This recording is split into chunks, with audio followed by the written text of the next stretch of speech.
and welcome to Basic Folk, where we have honest conversations with folk musicians on the Bluegrass Situation Podcast Network. I'm your host, Cindy Howes, and I'm here with my co-host, Lizzie No. Hey. How's it going? It's going great.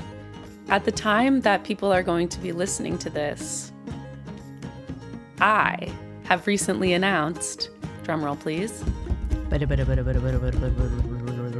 new album. What? Halvesies. Coming out January 19th on my label, Miss Freedom Land, in partnership with 30 Tigers. That's amazing. Lizzie. I did it. This is awesome news. Eek. What an exciting time to be alive. I know. I have been waiting for this moment for a long time that I could talk about this on the pod. Are there any songs that are out as of yet? Yes, one song is out. It's called Lagunita. It's a rock Americana roots banger. I will tell you that I have heard this song and a 13 out of 10. Coming from a true radio professional and tastemaker like you, Cindy, it means a lot. No, but seriously, I feel like I've been, since I've known you, Cindy, I have been working on this album, and it's such a relief to, finally be able to, tell people about it and have them hear some of the songs, and it's just you've been holding on to, a secret, and then you get to share it. This is great. Thank you, Cindy. I am so excited. It's January 19th. Yes, January 19th it comes out. And it's called Halvesies. What a great name. Thank you. It's whimsical, but it's also serious, just like me. Right. Well, that's great. Mark your calendars, January 19th for Lizzie's new album. And we, of course, will be covering it here on Basic Folk. Before we get into our guest today, we have the lovely Tré Burt on. I want to talk about our mailing list. If you're not on it, you can sign up. You can go to our website, basicfolk.com. There is a red sign up for the newsletter button. It's also linked in the show notes. You can also follow us on social media, Facebook or Instagram at basicfolkpod. We are, is it Scorpio season? No, it's Libra season right now. Okay. We are in Libra season, which is also overlapping with beanie season. Yes. You can get a handmade beanie from our website in the store, basicfolk.com. And if you give $5 a month, that supports the podcast. We are a listener-funded operation here. It helps keep the train on the tracks. And you can get a very cute beanie. The beanies are really good, and the yarn is high quality. It's a nice beanie. It is a nice beanie. That's a nice beanie. And did you say beanie or Bellini? I think I accidentally said Bellini. Well, I will tell you, the person who makes these beanies does not enjoy a Bellini. That's my mom. We went to Provincetown one time on vacation. It was so fun. And we went out to breakfast and I got a Bellini. I'm sorry, what's a Bellini? It's like a mimosa style drink of different juices. I think it's orange juice and peach juice. Maybe. Okay. I knew it was a cocktail of some kind. All the bartenders listening right now are like, it's not that. I'm not a bartender. We're not scared of you. We're not scared of bartenders. Come at us. I said to my mom, this is such a beautiful drink. My mom doesn't like alcohol. Okay. But she held it in her hand and I took her picture and then she tried it and she was like, ew. Ew. Handed it back to me. And that's my story about my mom and Bellinis. Thanks for listening. Hope you have a wonderful rest of your day. Wait, we have more stuff to do. We have things to do. Okay. All right, Tré Burt, let's do it. Okay, yes. This week we have a Basic Folk hero returning to the pod. Yes, Tré Burt is back today talking with us track by track about his new album, Traffic Fiction. I have been listening to Tré Burt for many years. Well, as long as he's been releasing music. He's a friend of mine. And I have to say, this album is my favorite Tré Burt album yet. And here's why. It combines what's really special about his writing and the way he performs his songs as a vocalist with a new awareness of his roots in soul and Motown. So it's a super fun, really like personal, deep album that kind of tricks you into going deep on your emotions through like extremely groovy songs. We talked through some of the super fun arrangements. Like this is a more keys heavy album than Tré has done in the past, and we got into that. We talked about some of the field recordings that Tré made of his grandfather before he died that ended up getting included in the album. And those recordings are kind of the heart of what this record is about. It's about Tré like having that relationship with his grandfather that was filtered through the lens of soul music. And so he's telling these really personal stories about love and loss and remembering someone that was so important to him, but doing it in the most joyful way imaginable, which to me is what it is to be a great Black artist. We're always taking something sad and making it into something you can dance to. And that's a promise. That's a promise. That's what we do. That's what we're all about. We talked about his touring band. Tré has gained like a ton of fans for his sort of solo singer-songwriter bard vibe. But he's taken a band on the road for this record, and he wants people to dance to the album. We actually had a ton of laughs. I love episodes where I can talk to someone that is a longtime friend, because then I can tease them about personal shit and they can tease me right back.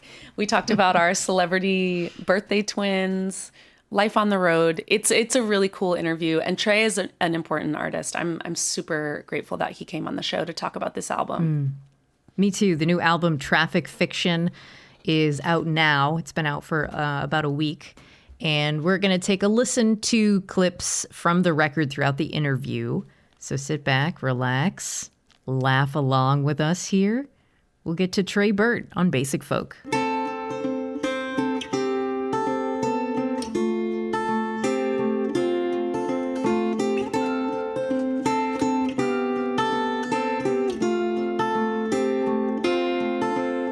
Tré Burt, welcome back Lizzie, to Basic no. Folk. Thank you. I want our listeners to know that Tré is connecting from an exercise ball. Do you care to comment? What is the role of balance in your life as an artist? It's crucial. It's more fundamental than I've ever realized. We could get into that a little bit more later. But yeah, we can. That's a good question. We are going to go track by track through the new album, but I wanted to catch our listeners up on the past couple years of your life. You've been touring heavily, promoting You Yeah You and playing all over the world, but you've also kind of dug in some roots in Nashville, yes? Oh, yeah. I'm firmly planted in Nashville now. Do you think of yourself at this point as a Nashville artist? Like, what would that phrase mean to you, being a Nashville artist? It's a good question. I don't know, two things at once, because on one side, I feel, when I first got here, I was kind of like the newcomer. And not that I didn't feel like I belonged, it's just that there's such a deep history of music here, of songwriter music, that I was just kind of like sitting in the back wings and observing and learning for a long time. But now I feel very much a part of the music scene here, and it's cool to be a part of the music community that kind of shapes what the Nashville music scene is. So, What have your peers and friends in Nashville taught you about the work ethic of being an artist? What would you say defines the Nashville artist? Songwriter wise? Yeah. Not that I really struggle with this ever, but first things first is lose the ego. The sense of community here amongst songwriters is something I've never seen before. And in order for that to function, I mean, you just gotta, lose the ego and be there for one another. So what defines the Nashville music scene is largely the community. That's beautiful. And it's beautiful to hear with photos of John Prine behind you. Yeah. Yeah, there's a couple nice. cool ones. Yeah. Okay, I want to talk about Traffic Fiction It is so good. It's like, I think it's your finest work yet. Oh, thank you.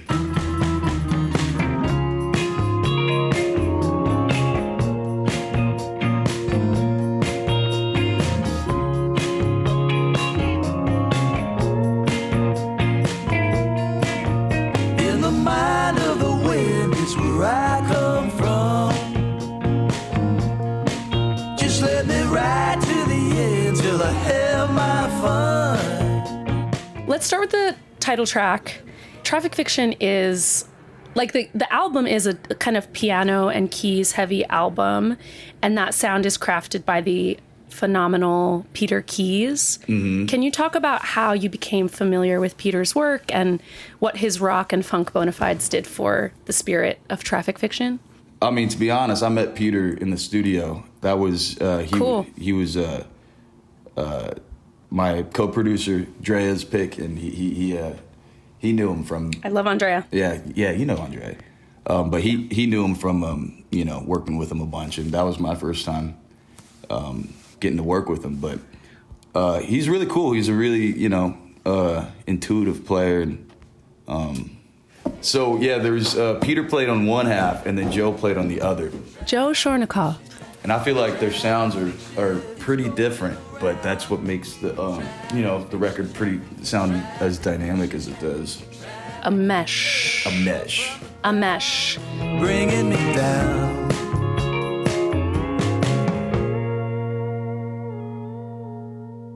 Forgot to turn the light on, baby.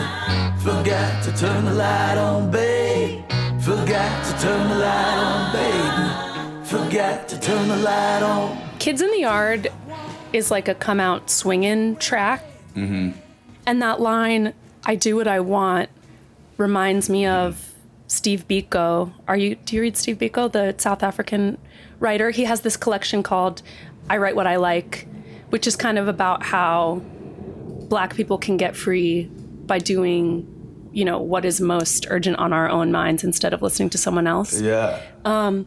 And I feel like there is a little bit of that Biko spirit on this record and in the way that you're presenting it. So what's your relationship with freedom right now, in this moment? It's imperative, creatively speaking as well. Like, being in Nashville with such a deep history in country and folk and Western music, it's easy to feel for a person like me that you have to do that to fit in or whatever. But nah, I just had to be honest with myself from the jump that I got other sounds too, and yeah, I'd be lying to myself if I didn't write those songs that are in my head that aren't country western songs, Mm-hmm. So Kids in the Yard, yeah, I do what I want. That is kind of like a proclamation of freedom to myself. Forgot to turn the light on, baby.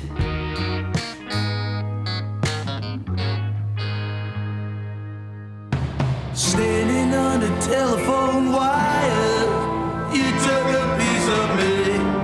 There was a lie to blame. Screaming at the top of my lungs. You took a piece of me. It's such a crying shame. Let's talk about Piece of Me, because this is, to me, a grown-up, complex relationship song. I think a lot of us can relate to that feeling of having like pieces of us taken away and like removed in relationships.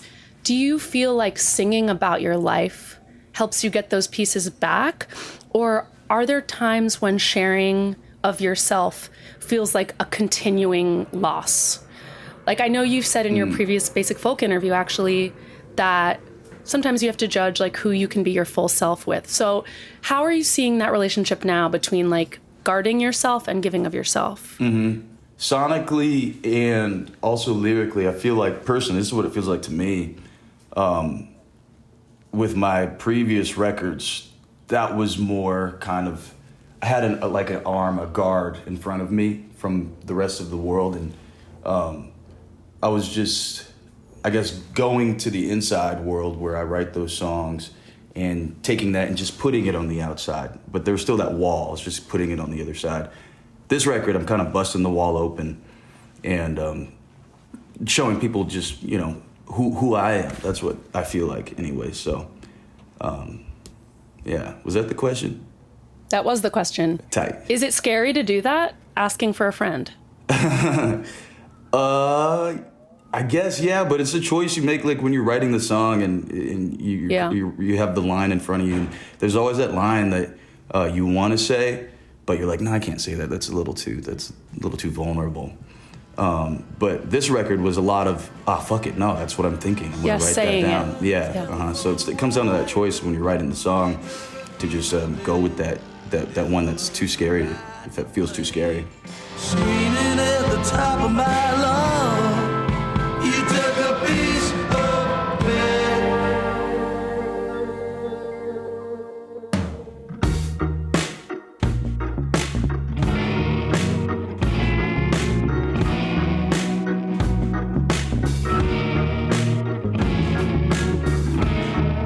I feel like the song Win My Heart is almost too groovy for a folk audience. Speaking of, like, you know, not that your audience is entirely folk, but like we met each other, like, you know, touring in that folk and Americana scene. Yeah. And I just, as I was listening to that, I was like, this is going to ruffle some feathers.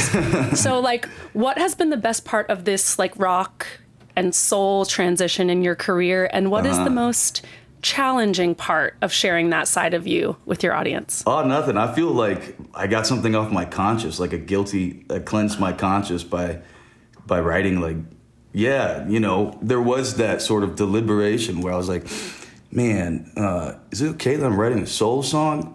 But that's such a deep, you know, part of my memory and my history, my id and ego. That it feels like. Can you talk about that? Your history with soul music? Like, what are the early memories of it? Yeah. How did that like form who you are as a listener of music as well as an artist? Yeah. Well, my pops, who's all up and down the record, he's in those little rap bits. But he was the person to kind of give me an appreciation for soul music and Motown.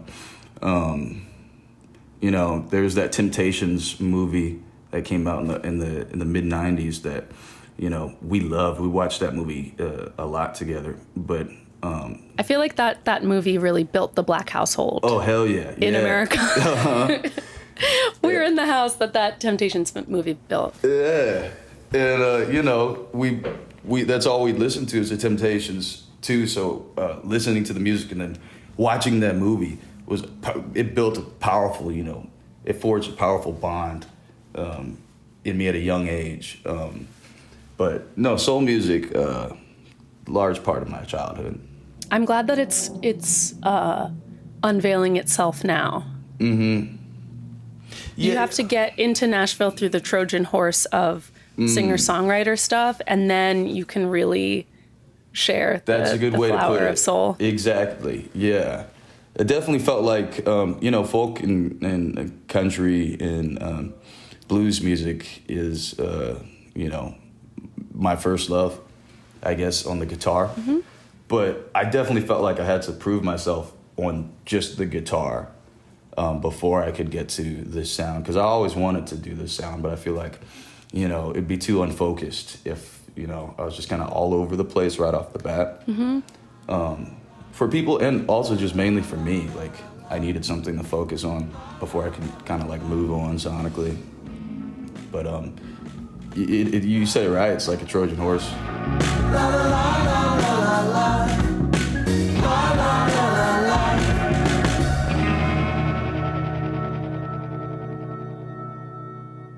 And every time I see somebody, I think it's, you know, I have to look and see if it's you. Yeah, you never know when I'm gonna pop by. No. Okay, I want to talk about the recordings that you made of your grandfather, and like there are a couple included on the album. Mm-hmm. How was it for you going? I mean, you record all these conversations, but then you have to go through the archive and narrow down like what's something that I want to share with the world. Yeah. What was that process like for you going through those old recordings? that's something I did frequently for like years. Was every time I'd go visit my pops, I'd just, I'd have a tape recorder and I'd just hit record. And like for Under the Devil's Knee, when that song came out, there's a B-side that we might release sometime in the future.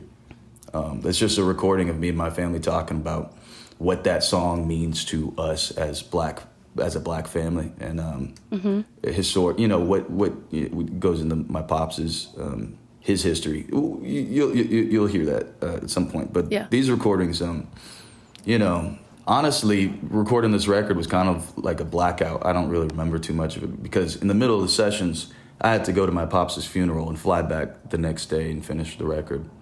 And the curtain of death was very thick through this whole thing, so I don't really remember too much. But the recordings kind of came last. It was the day before. It was the last day of recording.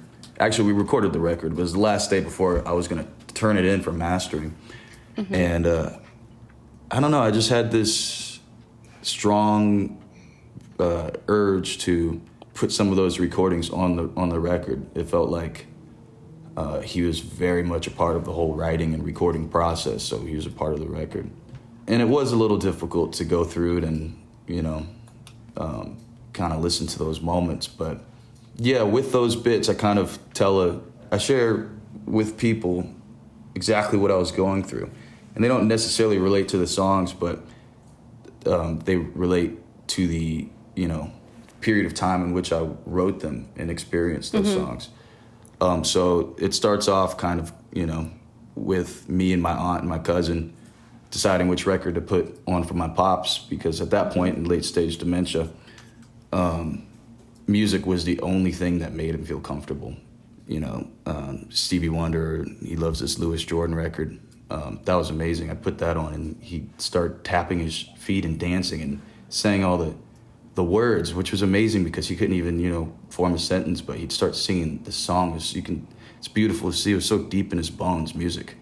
And then it kind of, the next scene is me sneaking up on him, and he says this thing, which a person who doesn't really know what's happening would just sound like a cute thing some grandpa says, but he says, every time I, see somebody, I think it's you. Yeah. It really just goes to show that, the state of his dementia, it's two-sided, he just doesn't know who anybody is anymore. And then the last bit is me showing him my debit card, which has my LLC name on it, B&B Maintenance, which is his janitorial company he had in the 80s. That he employed a lot of our family from South Carolina and Philly to, and my dad, to work for that company. And I was showing him that little bit, and that's something he always loved, looking at my name, his name on my card. But at that time, he didn't recognize the name. So yeah, that's its own little story. Thank you for sharing that. Absolutely. I'm going to listen back with that in mind.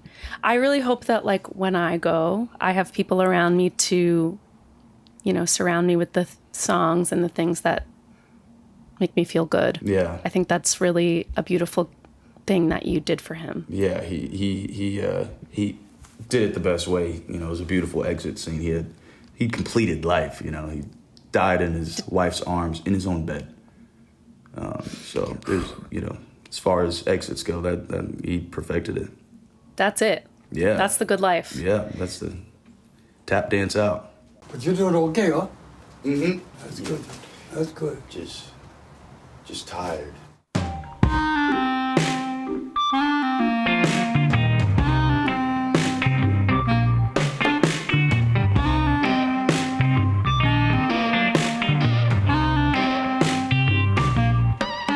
I want to talk about your plans for taking this album on the road and tie it into the next track, All Things Right, which is a super fun song. Reminds me a little bit of like Spoon era indie rock.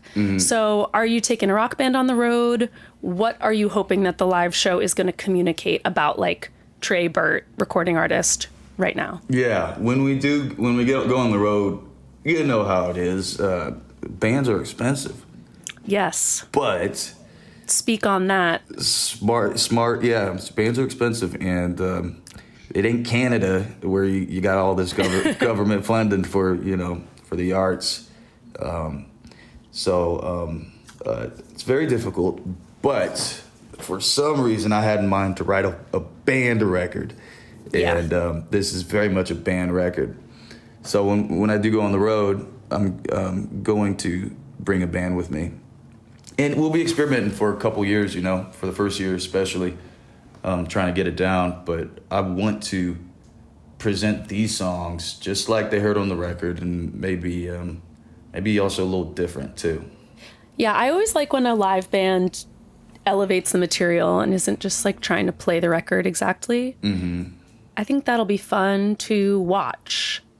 Yeah, I want it to be fun to watch. I want it to want people. This is also like you can dance to this music too. So, also, this sort of music I wrote specifically to get me more grounded in my body. So it's not very much.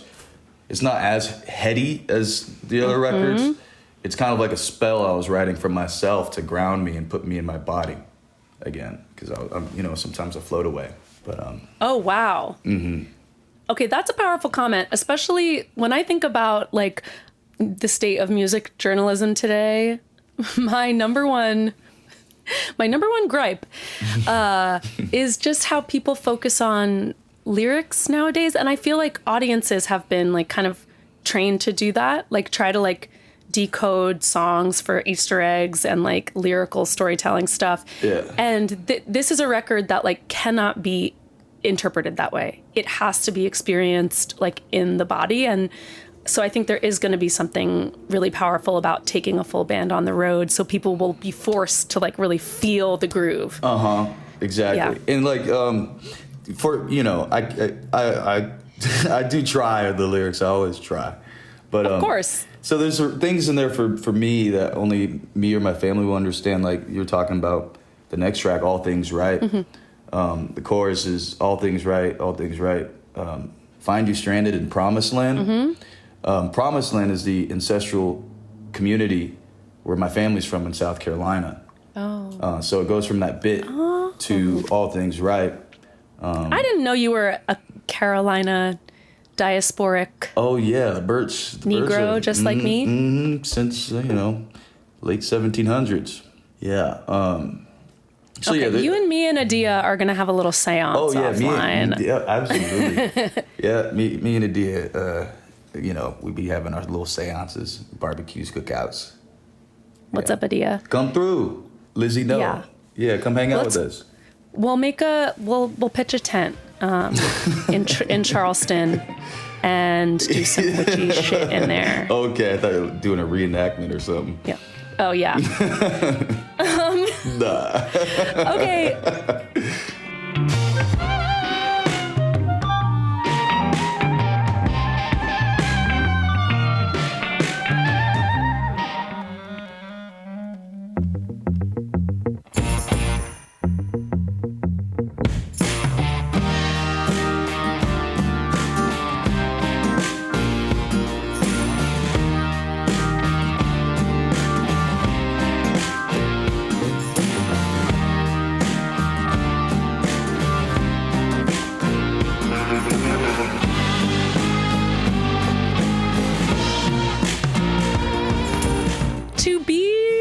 River.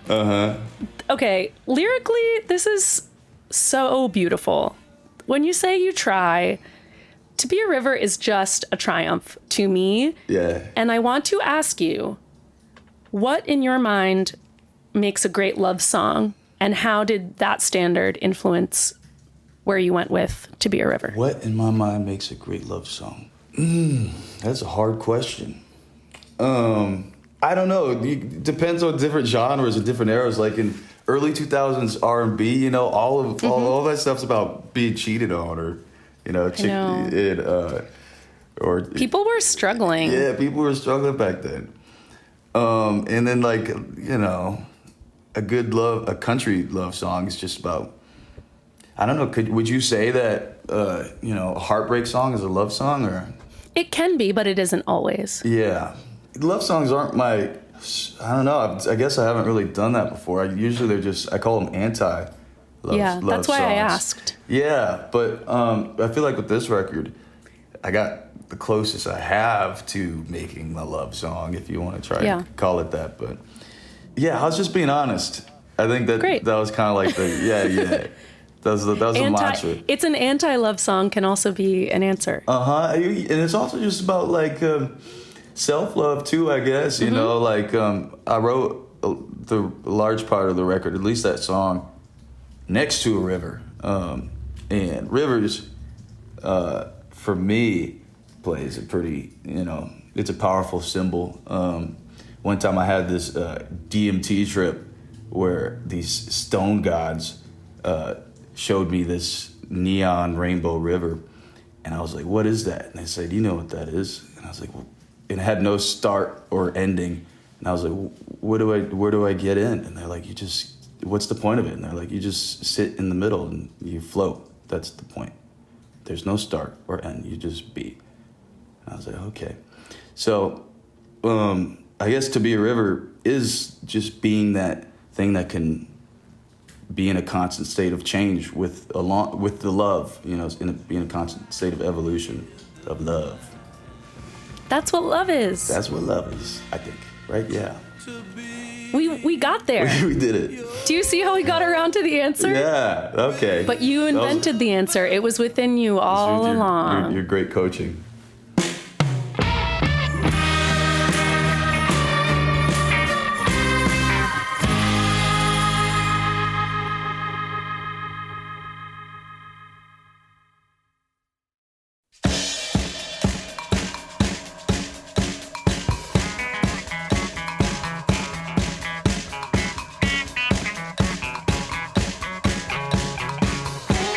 I would like to talk about Told You Then, which is such a fun tune, and I want to know about how the pieces came together, because the way that I experience that song is like a talking blues or a blues poem over this universe of orchestration. Yeah. So what came first? What was the seed? How did you quilt these different art forms together? I'm glad he brought that up, because that first intro riff on Told You Then is inspired by the kind of riff in Junior Kimbrough's Meet Me in the City. So there's an old blues to it, element of it, that I took, and then I kind of put through like a punk scope. I'm combining a couple genres, Yeah. And then lyrically, it's kind of vignettes of what I've been up to, just some hard times that my friend Lillian has been present for. So yeah, it's kind of just my chaotic state of mind that I've been in or was in. A vignette with just two friends being there for each other, I guess, through a dark time. Yeah, that's interesting. The relationship is like the through line, like the guitar riff. That's super fun. Yeah.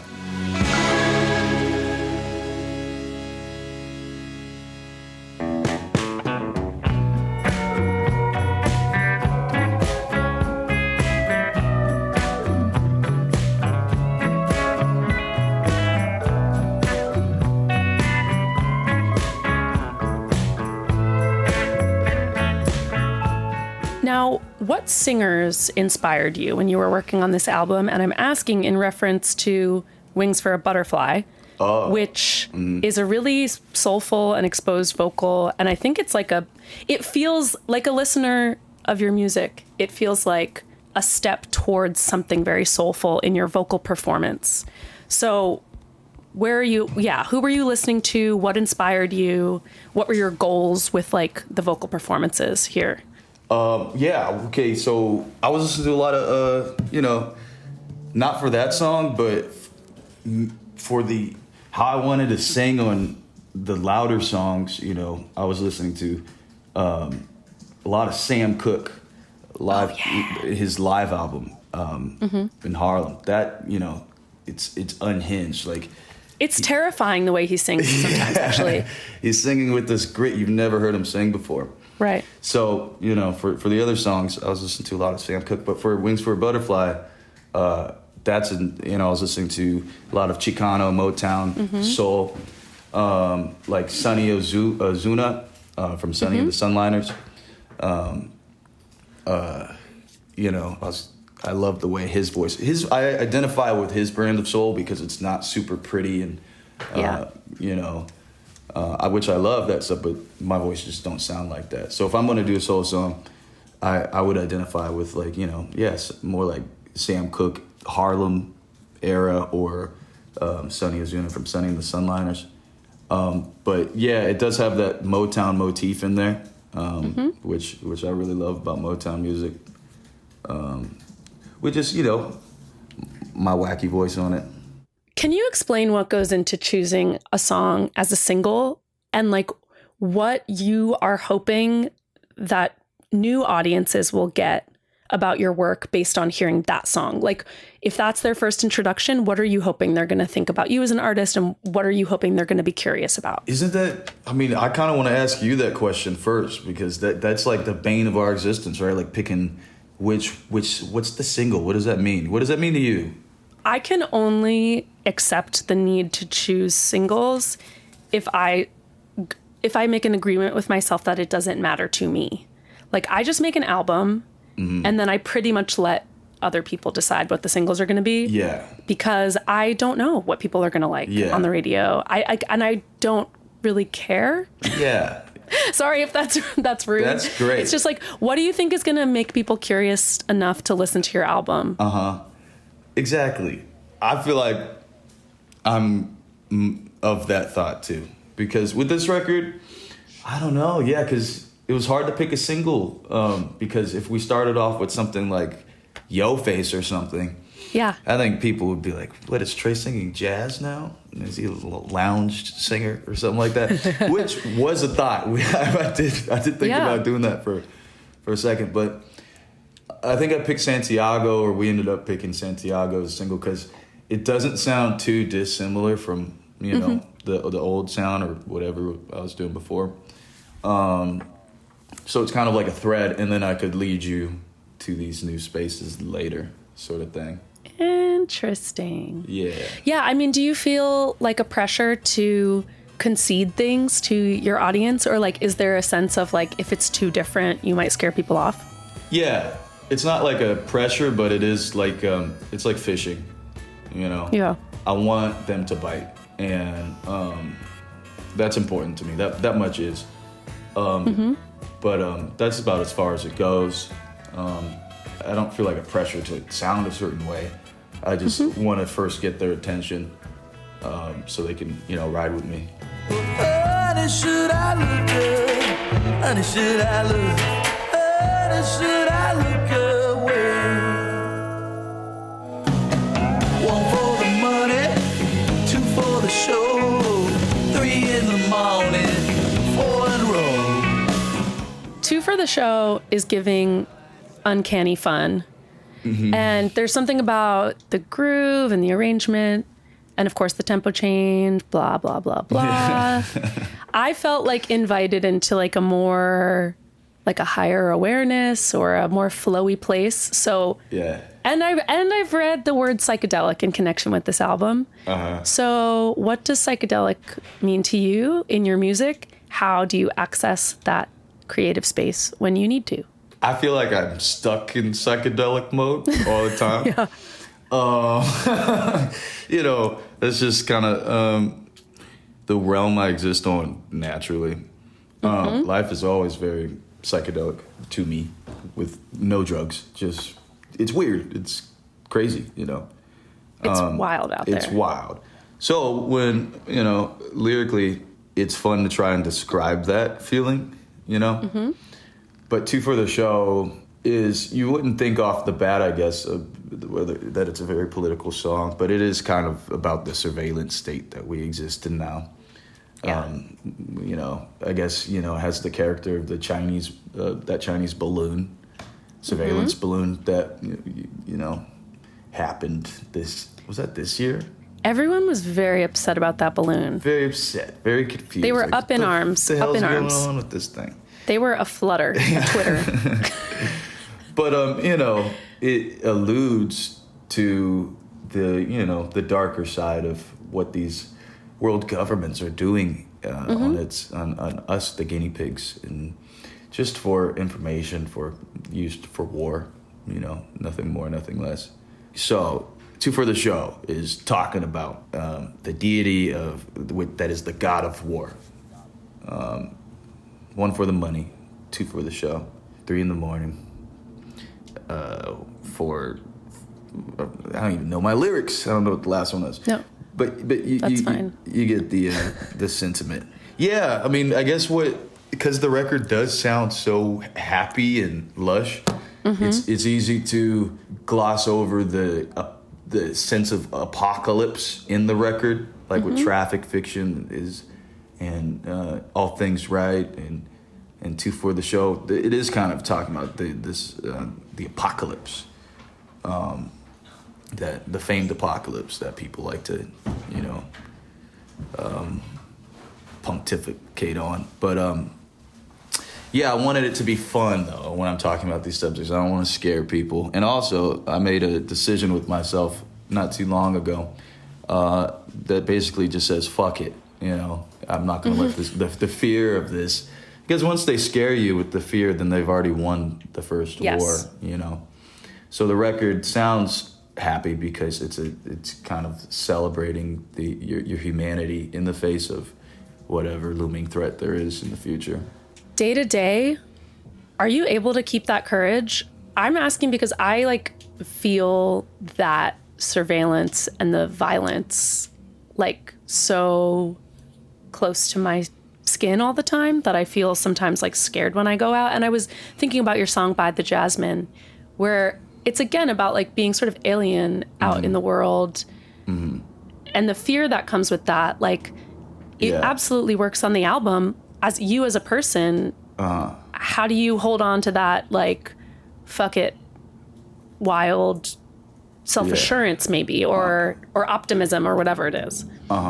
It's difficult, It's hard for a lot of people. My mind, it pisses me off, it drives me mad, because it likes to, when it hears problems, it likes to take it, no matter how far they are, and bring it to me and try and fix it, work through it with me. This is how we can fix this, And there is no solutions to a lot of things, and that's okay.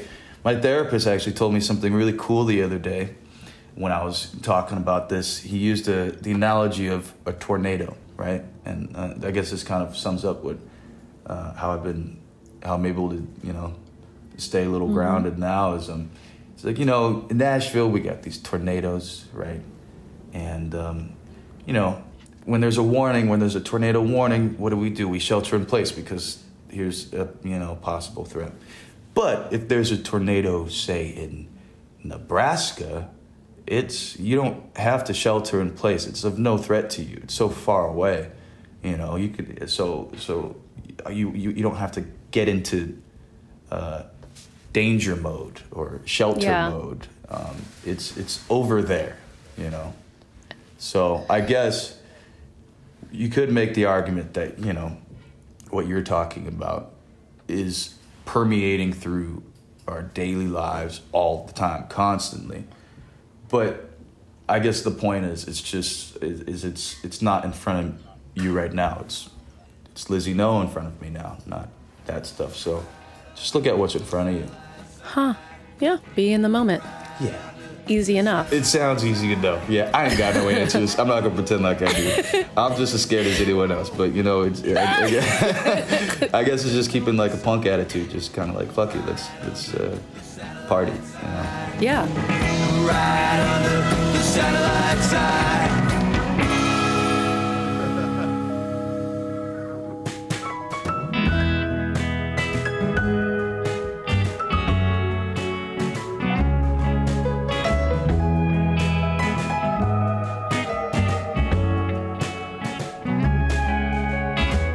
They only love you for your face, throwing your eyes like a pair of dice in a game. Okay, so Yo Face. When you're performing this album live, where is that going in the set? Oh, that's a good question. What's the moment going to be like when you're playing that live? I think maybe the last song, you know? Mm-hmm.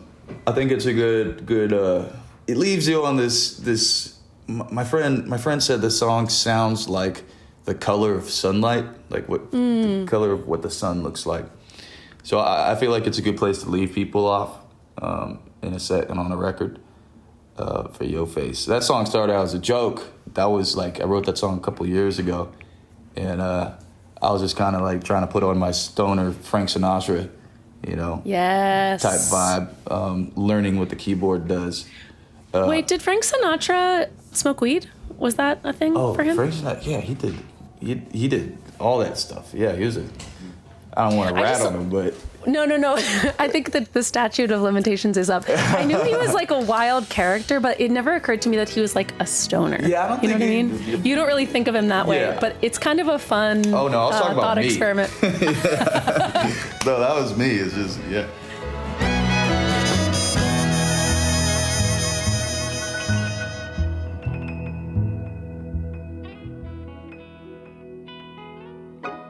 Okay, Traffic Fiction. It's a work of genius. Thank you. Don't be scared. Everyone go buy it. It's so good. It's so good. Trey, will you do a lightning round? Okay, let's do it. Okay. What's your favorite animal? Killer whale. Who is a poet you think everybody should read? James Baldwin or Cormac McCarthy. What is the most fun city in which to have a day off on tour? New York. I know that's right. Mm-hmm. What is your must-have tour van snack? Jesus. Ooh, what is the best time of day to write a song? Middle of the night. What is your deepest fear at the moment? Oh, I talked plenty about it. You've already really covered that. Yeah. What is your most trusted news outlet? Oh, damn. None of it. None of them. Nice. None of them. No. Who is your favorite pop artist currently working today? I like that Olivia Rodrigo song or whatever. It's a lot. That's a good pop song. She's fun. If you could go on a cross-country road trip with anybody living, dead, or imaginary, who would you choose? Salvador Dali. Nice. Oh yeah, that's a great answer. Yeah. We're born on the same day. Yeah, we're both May 11th babies. Wow, that's a powerful birthday twin. Uh-huh. I was born on the same day as Drake. Oh, tight. I can see it. You got that. Both got that like red bone type. Yeah. Light-skinned, ne'er-do-well Scorpios with enormous egos. If you were not a musician, what would you do for a job? I don't know. I feel like I would do something with animals, like a monkey trainer or something. No, don't be a monkey trainer. I love That's animal monkeys. cruelty. Oh, I would just, monkey research. Go work at a preserve. There you go. Yeah. I would feed them. I would just feed monkeys. There's this place in, I think, Democratic Republic of Congo called Lola Ya Bonobo. I'm giving them a shout out because it means paradise for bonobos. And so these orphaned bonobos can come there, and they have these ladies that work there full time to serve as like the surrogate moms for the bonobos because they can die of loneliness. Wow. So they hug them and just like hang out with them. Yeah. That could be you. It's a lot of pressure. Because if I don't hug a bonobo, then it can die. That's a little too much pressure for me. But I would love to hang out with a bonobo. I don't know about being its mom or nothing. Anyways, Okay. What's the next? You're ready for a moderate commitment to the bonobos. Okay. Yeah. Final question. What is your biggest pet peeve? Someone was doing this thing the other day that just really hurt. They were like chewing on the phone, Oh. I don't know. I can't handle it. I hate that sound over the phone. Oh yeah, like smacking, in someone, yeah, in like their the food mouth, just yeah. in my ear just while they're talking. I would say That's too intimate. Yeah. That's too I don't intimate. want that in my brain. Don't do it. No. Tré Burt, thank you so much for coming back to Basic Folk. Thanks for having me. The new album is fantastic. Thank you. Everybody go see him on tour. Yeah.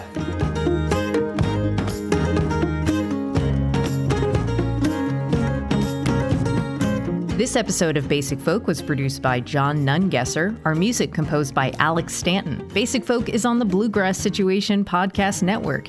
You can find all of our episodes there. You can search for us on the SiriusXM app under Basic Folk. You can check out our website, basicfolk.com, or you can listen wherever you get podcasts. If you like this episode, make sure to share it with a friend. You could also share it with somebody that you met at a professional conference who handed you their card and asked you to reach out and make contact with them, but you don't really know what to say because you just super briefly met and you maybe forgot who they were by the time you took out the card and acted on it. This would be a great intro to them. You could be like, hey, I'm so-and-so. Here's what I do for work. Great to be connected with you. Anyway, here's a wonderful interview with folk artist Tré Burt. Well, that's great, Lizzie. Thanks for listening all the way to the end. We'll talk to you next time. Bye. Bye.